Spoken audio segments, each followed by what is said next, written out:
የዑመር ቢን ኸጣብ መስለም። ዑመር የሰለሙት በስድስተኛው ዓመተ ነቢይነት በወርሃ ዙልሂጃ 50 በሰለሙ በሦስተኛው ቀን ነበር። ነቢዩ ሰለላሁ ዐለይሂ ወሰለም ዑመር እንዲሰልሙ ዱዓ አድርገው ነበር። ይኸውም ትርሚዚ ኢብኑ ዑመርን ዋቢ በማድረግ እንዲሁም ጦበራኒ ኢብኑ መስዑድንና አነስን ዋቢ በማድረግ እንደዘገቡት ነቢዩ ሰለላሁ ዐለይሂ ወሰለም እንዲህ በማለት ዱዓ አደረጉ። አላህ ሆይ እስልምናን ከሁለት ሰዎች መካከል ካንተ ዘንድ ይበልጥ ተወዳጅ በሆነው አበርታው፣ በዑመር ቢን አልኸጣብ ወይንም በአቡ ጀሃል ቢን ሂሻም። ከሁለቱ ሰዎች መካከል ከአላህ ዘንድ ይበልጥ ተወዳጁ ዑመር ቢን አልኸጣብ መሆናቸው ተረጋገጠ። የዑመርን መስለም አስመልክቶ የተላለፉ ዘገባዎች በጥሞና ስንመረምር እስልምና ወደ ልቦናቸው የገባው በሂደት እንደሆነ እንገነዘባለን። ዘገባዎችን ጨምቀን ከማቅረባቸው በፊት ስለ ዑመር በብርቱ ስሜት የተሞላ ባህሪ ጥቂት እናውጋ። ዑመር ቢን አልኸጣብ ረዲየላሁ ዐንሁ በኃይለኝነትና በጉልበተኝነት ይታወቃሉ። በሙስሊሞቹ ላይ ብዙ እንግልት አድርሰዋል። ከውስጣቸው ሁለት ተቃራኒ ስሜቶች ይታገሉ እንደነበር ግልጽ ነው። አንደኛው የአያት ቅድመ አያቶቻቸውን ልምድና ባህል የማክበር ስሜት ሲሆን፣ ሁለተኛው ደግሞ ሙስሊሞች ለእምነታቸው ሲሉ ያን ሁሉ መከራ መሸከማቸውና ጥንካሬያቸው የፈጠረባቸው የአድናቆት ስሜት ነበር። በተጨማሪም የእስልምና ሃይማኖት ትምህርት ከሌሎች ይበልጥ የላቀ እንደሆነ ይሰማቸው ጀምሯል። በዚህም ምክንያት ሲቆጡ ቁጣቸው ብዙም አይቆይም፣ ወዲያውኑ ይበርዳሉ። የሰለሙበትም ሁኔታ የሚገልጹ ዘገባዎች ባጭሩ እንደሚከተለው እናቀርባለን። አንድ ቀን ከቤታቸው ውጪ ለማደር አሰቡ። ወደ ተከበረው መስጊድም መጡ። ከካዕባ ግርዶ ውስጥም ገቡ። ነቢዩ ሰለላሁ ዐለይሂ ወሰለም በመስገድ ላይ ነበሩ። አልሐቃ የተባለውን ሱራ። ዑመርም ቁርአኑን ያደምጡ ጀመር። የቃላት አወቃቀሩ፣ የአረፍተ ነገር አሰካኩ አስደማማቸው። ክስተቱን ሲያወሱ እንዲህ ብለዋል። ይህ ሰው ወይንም ነቢዩን ሰለላሁ ዐለይሂ ወሰለም እውነትም ቁረሾች እንዳሉት ገጣሚ ነው ስላሰብኩ ወዲያው እርሱ የተላቀ መልእክተኛ ቃል ነው፣ የገጣሚ ቃል አይደለም፣ አታምኑምን የሚል አንቀጽ አነበቡ። እንግዲያውስ ጠንቋይ ነው ስላሰብኩ ወዲያውንም የጠንቋይም ቃል አይደለም፣ አትገሰጹምን፣ ከዓለማት ጌታ የወረደ መልእክት ነው የሚለውን አንቀጽ እስከ ምዕራፉ መቋጫ ድረስ አነበቡ። በዚህ ጊዜ እስልምና ወደ ልቦናዬ መስረጽ ጀመረ። እስልምና ወደ ቀልባቸው የሰረጸበት የመጀመሪያው አጋጣሚ ይህ ነበር። ይሁንና የማይምነት ዘመን፣ ጭፍን ወገንተኝነትና ተከታይነት እንደዚሁም በአያት ቅድመ አያት እምነት የመኩራራት ስሜት ወደ ቀልባቸው የሰረጸውን ጥቂት እውነት በማሸነፉ ዑመር ለውስጥ ጥሪያቸው ጆሮ ሳይሰጡ ጸረ እስልምና ድርጊታቸውን ገፉበት። በባህሪያቸው ኃይለኛና ለአላህ መልእክተኛ ሰለላሁ ዐለይሂ ወሰለም የነበራቸው ጥላቻ እጅግ የበረታ ከሆኑ የተነሳ አንድ ቀን ሰይፋቸውን ታጥቀው ነቢዩን ሰለላሁ ዐለይሂ ወሰለም ለመግደል በማሰብ ወጡ። ኑዓይም ቢን አብደላህ ኑሃም አልዓዳዋ የተባለ ወይም ከበኒ ዛህራህ ጎሳ አሊያም ከበኒ መኽዙማህ ጎሳ የሆነ ሰው አገኛቸውና ወደ የት እየሄዱ እንደሆነ ጠየቃቸው። ሙሐመድን መግደል እፈልጋለሁ አሉ። ሰውየው ሙሐመድን ገድለህ ከበኒ ሃሽምና ከበኒ ዛህራ ብቀላ እንዴት ታመልጣለህ አላቸው። ከወገኖችህ ሃይማኖት ያፈነገጥክ ትመስላለህ አሉት። ይበልጥ የሚያስገርምህን ነገር ላመላክትህን፣ እህትህና ባሏ ከሃይማኖትህ አፈንግጠዋል አላቸው። ዑመር ይህንን ሲሰሙ በጣም ተቆጡ። ወደ እህታቸውና ወደ ባሏ ገሰገሱ። ኸባብ ቢን አልአረድ ከነርሱ ጋር ነበር። ጧሃ የተሰኘውን የቁርአን ምዕራፍ የተጻፈበትን ገጽ ይዘዋል። እርሱን እያስተማራቸው ነበር። ኸባብ የዑመርን ኮቴ ሲሰማ ተደበቀ።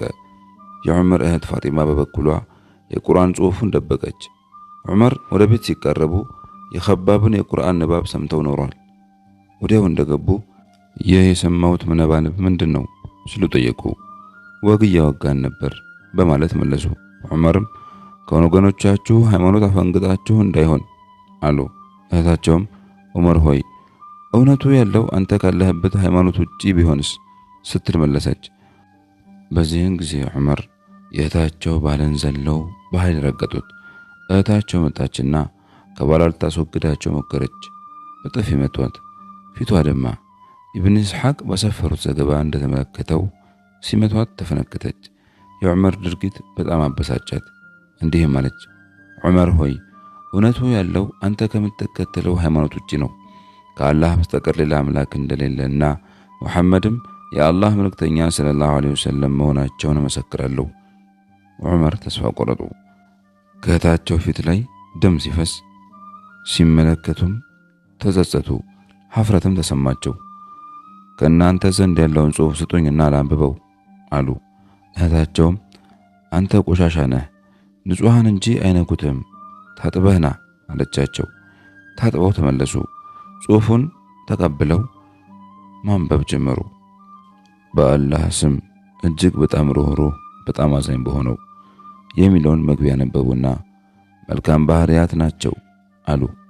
ከዚያም ጧሃ የሚለውን ምዕራፍ አላህ እኔ ነኝ፣ ከኔ ሌላ አምላክ የለም፣ ስለሆነም አምልከኝ፣ እኔን ለማስታወስም ሶላትን ደንቡን ጠንቅቀህ ስገድ እስከሚለው አንቀጽ ድረስ አነበቡና እንዴት ያማረና የተከበረ ንግግር ነው፣ ከሙሐመድ ዘንድ ውሰዱኝ አሉ።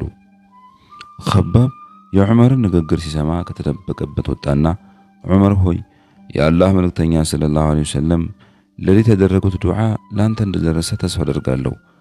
አላህ ሆይ እስልምናን በዑመር ቢን ኸጣብ ወይም በአቡ ጃህል ቢን ሂሻም አጠንክር በማለት ዱዓ አድርገው ነበር።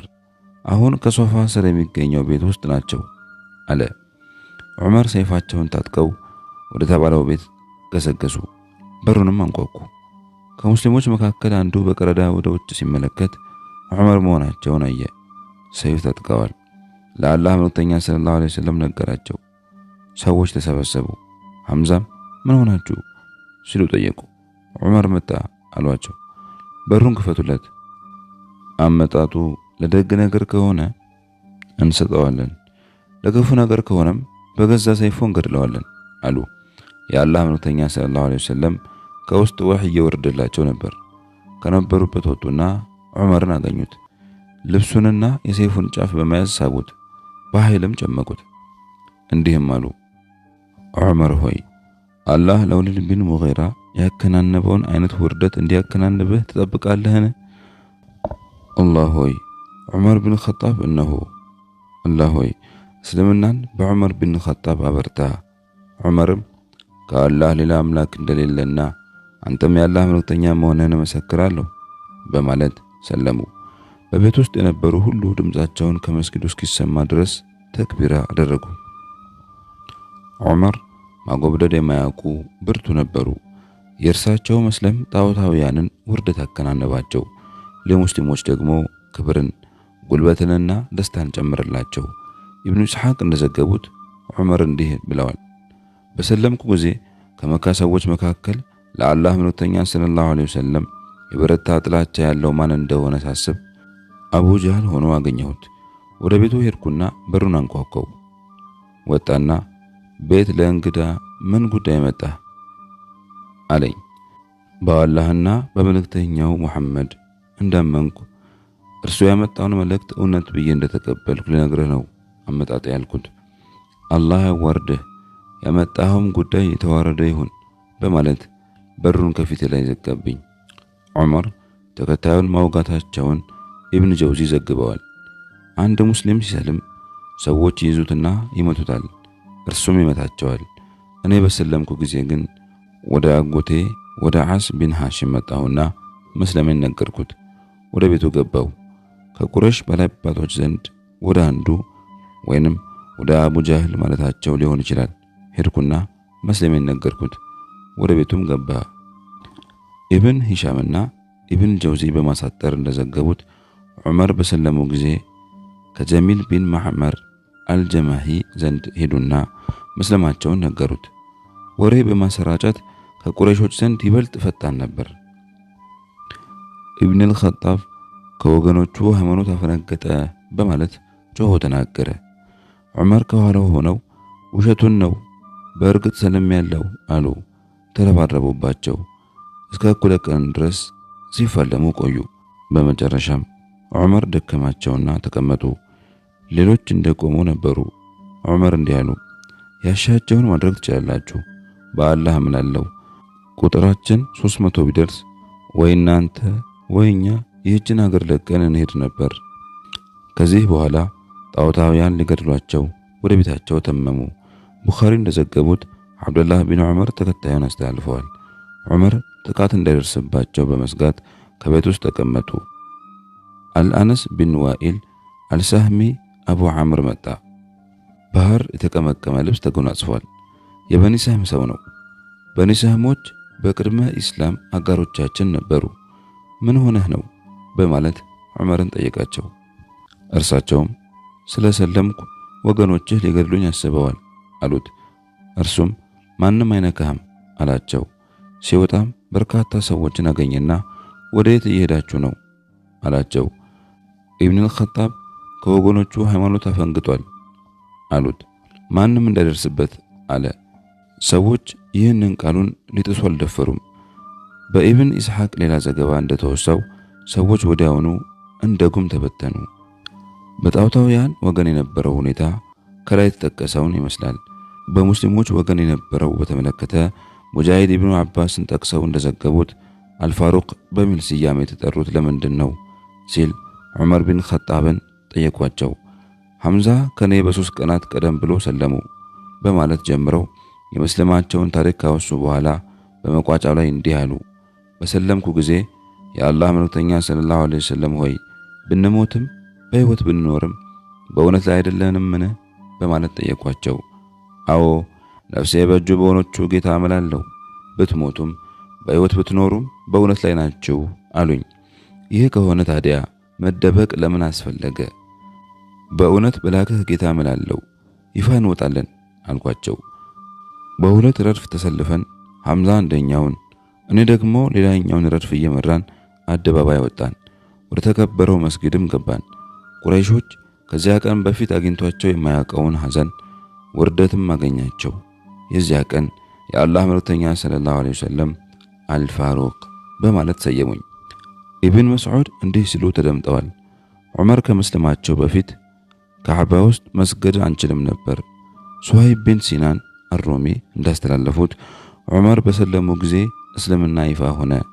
በይፋ ወደ እርሱ ጥሪ ተደረገ። በአላህ ቤት ዙሪያ ተቀመጠን፣ ጧፍም አደረግን፣ የሚገላመጠንን ተጋፈጥን፣ ለተንኮሉም በከፊል ምላሽ መስጠት ቻለን። አብዱላህ ቢን መስዑድ እንዲህ ብለዋል። ዑመር ከሰለሙበት ዕለት አንስቶ የተከበርን ሆነናል።